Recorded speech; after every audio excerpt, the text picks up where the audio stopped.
Maintenant, j'inviterai le producteur Yves Adam, on est chez lui, dans sa ferme, peut-être nous parler un peu de sa démarche, de tout ce qu'il a entrepris comme entreprise ici. C'est super intéressant.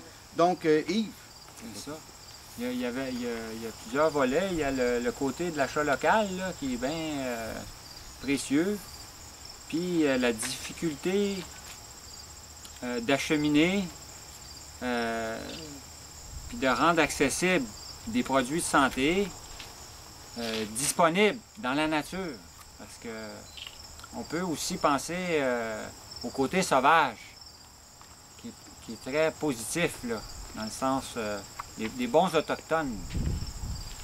Puis on est privilégié, nous, par la bande, on s'est mis à produire des produits spécialisés qu'on peut acheminer quotidiennement, à l'année durant, aux détaillants. Fait qu'on s'est retrouvé sur la route, puis sur les tablettes, à garder toujours le pied dans la porte. Fait que là, on a pu, avec les saisons, rajouter toujours des produits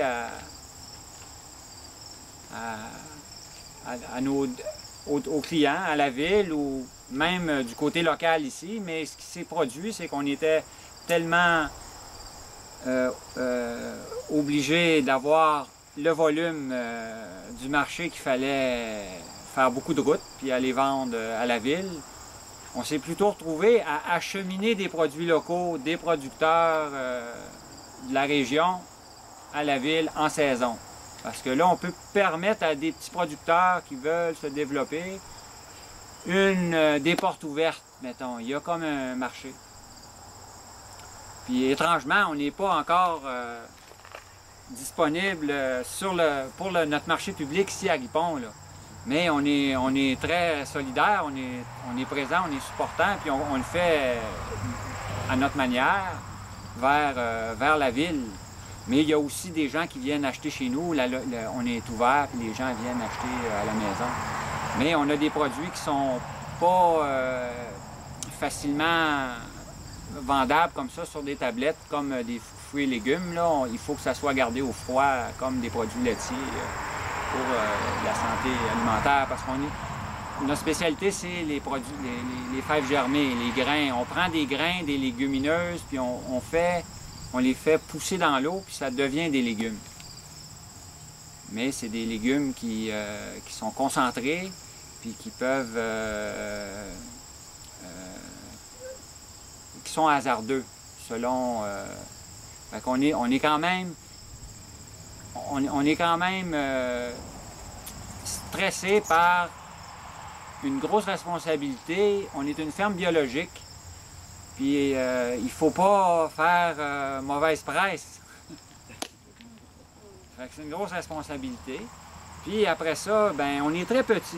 On a réussi avec la famille. On vit avec des salaires très moyens. Mais en coopérative, on est 3 familles là, ensemble qui se démenons joyeusement. On peut penser à la sobriété joyeuse de Pierre Rabhi, là, c'est à surveiller. Puis c'est le salut. Notre salut passe par la nature sauvage. Puis dans l'alimentation, c'est principal. On va réussir à combiner 1001 cadeaux de la nature qui est sur la ferme ici. Il y a la forêt, les animaux maintenant, les fleurs, les plantes médicinales. Les gens peuvent venir se ressourcer, c'est un laboratoire pour éveiller, attiser les passions. Ouais. Ouais, attiser les passions, c'est l'écologie agroalimentaire, c'est la famille, c'est la poésie, tout ça, puis c'est la fête, parce qu'il y a les cycles, on s'inscrit dans la nature avec les rythmes. C'est les rythmes des saisons, puis les rythmes de prolifération. C'est ça l'abondance, c'est prolifique. Tout d'un coup, on se rapproche. J'ai envie de vous faire vivre une petite expérience thérapeutique, mettons. C'est pas... c'est très poétique, mais c'est que peut-être en esprit, mais si vous voulez le faire en image, puis en chair, suivez-moi après. Mais c'est que je vais vous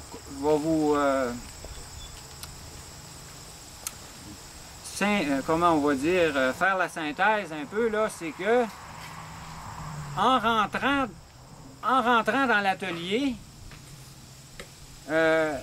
c'est en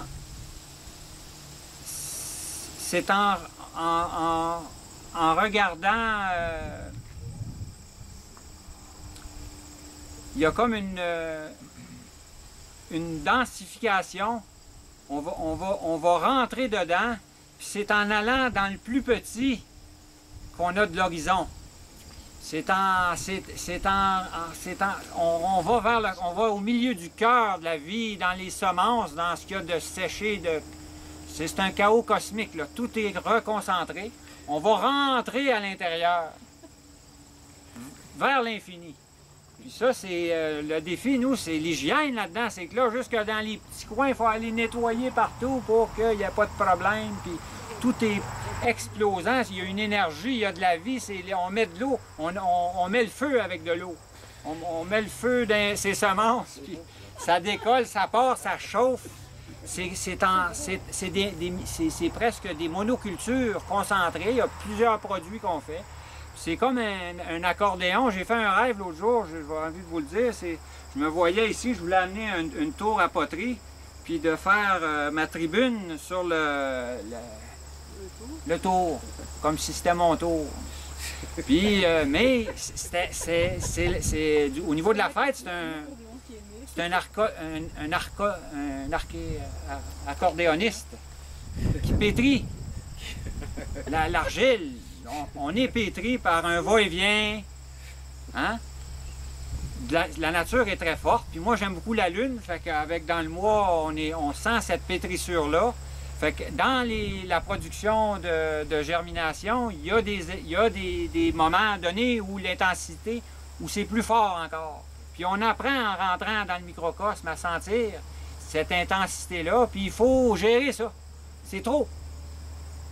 Il y a trop de vie, il y a trop de feu, puis si on n'éteint pas ça tout le temps avec de l'eau froide, puis on a de l'eau pure à Ripon ici. On a 2 rivières qui passent sous la ferme ici, puis on pourrait en vendre de l'eau en bouteille, mais on n'est pas très capitaliste. On est plutôt écologiste, puis on vend de l'eau, mais en transformé. On fait mieux que Charest.